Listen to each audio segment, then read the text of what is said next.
So it seems like Kaveh is actually a good 4-star unit, but there's a catch. So in this video, I will showcase the full potential of Constellations Kaveh, as well as explain to you his best teams, artifacts, and weapons.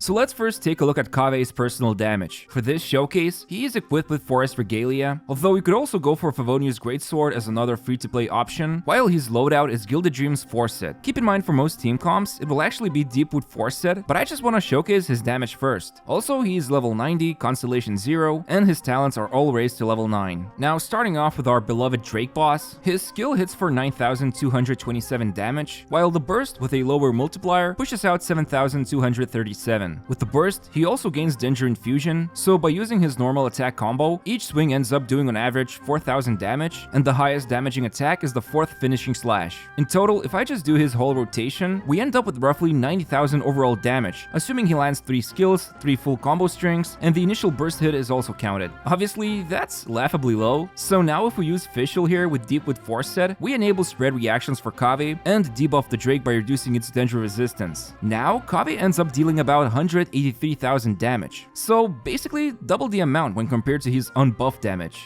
I really don't think this still counts as a lot of damage. It's obviously nice to have it, especially since when he gains the Dendro Infusion from the burst, the normal attacks become wider and can hit multiple enemies quite easily. So in an AoE scenario, this becomes much better than single target. Also, it's nice to see he gains resistance to interruption when using the burst, although it's not infinite poise, and it will break quite easily, but still, he is getting at least some of it. Now what's interesting is that he can actually detonate the Dendro cores lying on the ground by either using his skill or burst. It's a one-time effect when you activate either of the abilities, and they rupture immediately. The first thing you'll notice is that Kaveh actually heals himself when damaged by the explosion. Well, that's because his first passive actually restores him health each time he gets hit by a bloom explosion, and it can also be a Burgeon or Hyper Bloom. And yeah, Hyper Bloom does have a small AoE. Now, the amount of health restored is literally triple the amount of elemental mastery he has. For example, here Kaveh has 389 EM, so he gets to heal himself for 1,166 after the explosion. Keep in mind that he still takes damage from the explosion, so effectively in this example, he heals himself for 723 health. I like this talent a lot. This gives him an interesting way to self-heal, although it only affects him, so in Nilo Bloom or Burgeon comps, you will still probably need a healer to keep the team alive. Now, the other big thing about his burst is that while it lasts, everyone in the team will deal more damage with Bloom reaction.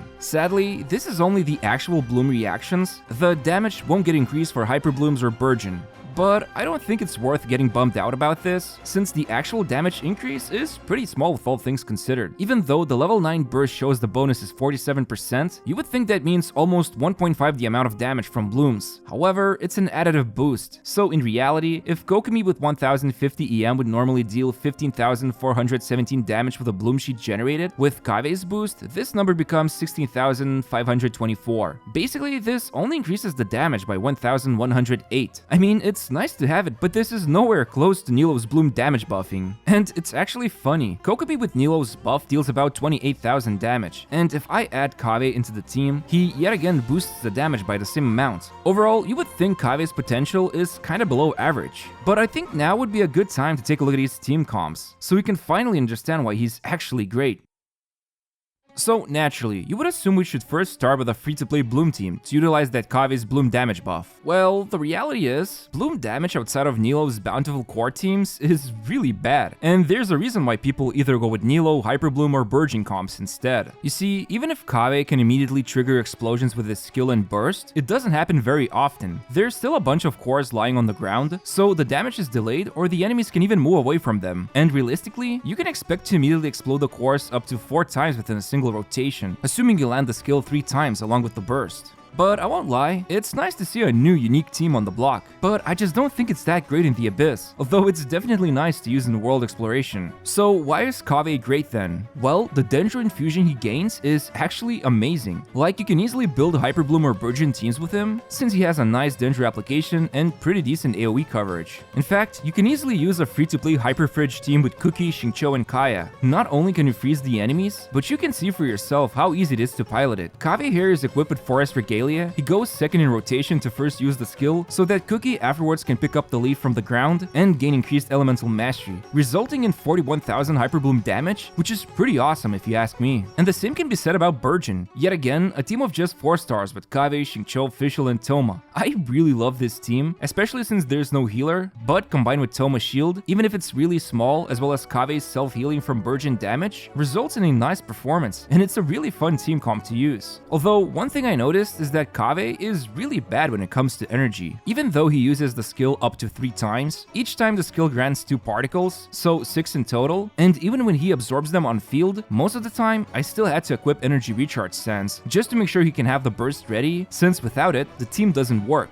So in this case, using a Favonius weapon on him or the others in the team can help with energy recharge. However, we need to talk about Kaveh being a thief. You already know he can immediately cause the Dendro cores on ground to explode, but as I explained, even with his small buff from the burst, the damage is way worse than the actual Hyperbloom or Burgeon explosion. So roughly speaking, when you use Kaveh's skill or burst, he essentially steals the potential damage you could have dealt with the superior reactions. Honestly, I don't see it as a huge problem. Sure, few of the cores get stolen, but they get generated pretty fast, and you can even sometimes outplay this problem by starting rotations with Xingqiu, then using Kaveh's skill, and then switching to Cookie for example. So she can cause Hyperblooms, and then later on, you can quickly come back to Kaveh and use the burst to create more cores, which gets swept up by Electro or Pyro Applicator. Now, I also tried him out in a Quicken team. It's fine. Definitely not as great if you play as a driver in Hyperbloom or Burgeon. However, at least now I can mention his other passive, which gives him up to 100 elemental mastery after using his infused normal attacks during the burst, and normally this buff isn't super relevant in other teams, but here in a Quicken comp, it's a pretty nice buff for him since he deals bigger spread damage. Finally, let's not forget Nilo Bloom comp. Yes, you can combine them both in a team, since Nilo's and Kaveh's Dendro core damage work together at the same time. I like it a lot that this works. And I also like the fact Kaveh keeps healing himself like a madman from those instant explosions. However, it's not only him who stays on the field, so while he can self-heal, others are still dying from the recoil damage. So you'll probably want to bring a healer, unless you perfect a rotation where Kaveh soaks up all the damage from bountiful core explosions. So you can probably already tell I really like Kaveh, and you're right, I definitely enjoy using him. Despite the fact Hoyoverse designed him to be played around the bloom reactions, by letting him trigger the Dendro cores immediately, at this point I just treat this ability as nuisance rather than a feature. Obviously, you can play him the way he's intended, and I did have fun messing around in world exploration, but for Abyss, you can easily put him in Hyperbloom, Burgeon, or Nilo Bountiful core teams, and have a blast with his performance. And yeah, he also has problems with energy recharge.